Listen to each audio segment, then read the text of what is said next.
Hello everyone, hair care सबके लिए बहुत ज़रूरी है और आज मैं बस्ट करने वाले हूँ कुछ hair care myths. Myth number 1, brushing 100 strokes can give you healthy hair. Maybe. आपको पता है इसका ओरिजिन कैसे हुआ था?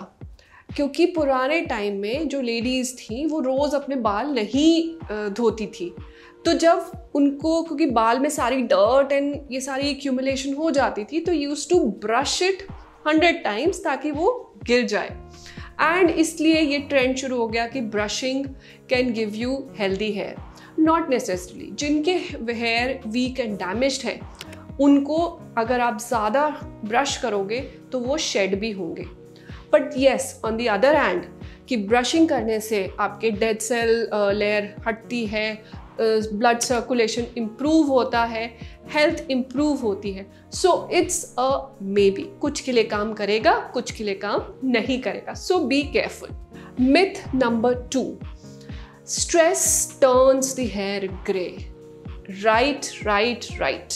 यस, जब हम स्ट्रेस्ड होते हैं तो हमारी बॉडी में स्टेरॉयड हार्मोन्स रिलीज होते हैं और नॉरएपिनेफ्रिन भी रिलीज होता है। ये जाता है और अटैक करता है हमारे जो पिगमेंट सेल्स है ना, उनको अटैक करता है और वो अपना पिगमेंट प्रोड्यूस नहीं कर पाते हैं, leading to non production of pigmentation. यानी कि जो मेलेनिन है वो ही हेयर के अंदर प्रोड्यूस नहीं हो पाता, जिसकी वजह से आपको ग्रे हेयर हो सकते हैं। So keep your stress under control to keep your hair from greying.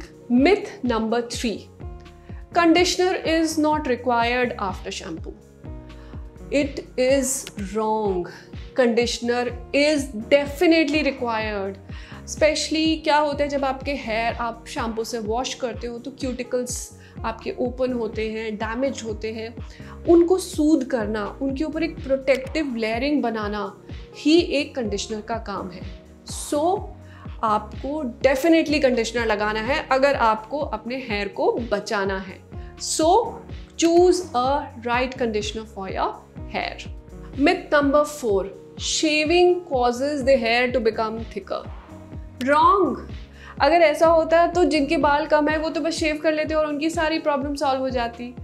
नहीं, इसके पीछे कोई लॉजिक नहीं है।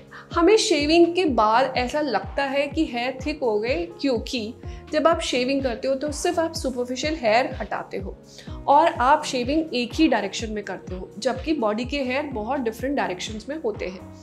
तो जब आप शेविंग के बाद हेयर फॉलिकल के अंदर से हेयर आता है तो वो छोटा होता है और वो एक ही डायरेक्शन में निकलते हैं। तो जब आप अपना हैंड उसके ऊपर चलाते हो तो आपको लगता है अरे ये तो हार्ड हो गए, पहले तो ऐसे नहीं थे। पर अगर आप उसी हेयर को थोड़े दिन छोड़ दोगे और वो लंबे हो जाएंगे, सो वो वैसे ही हो जाएंगे जैसे आपके नेचुरल हेयर है। So this is a big myth. Please don't fall into this. Shaving does not change the quality of your hair. Myth number 5, dandruff is caused because of dry scalp. It's a maybe, because कई बार excessive oil की वजह से आपको dandruff हो सकता है और कुछ तरह का डैंड्रफ ड्राई डैंड्रफ भी होता है और बहुत एंटी डैंड्रफ शैम्पू यूज करने से भी हमारे को ड्राई स्कैल्प हो जाता है। So this myth is a maybe. Sometimes yes and sometimes no.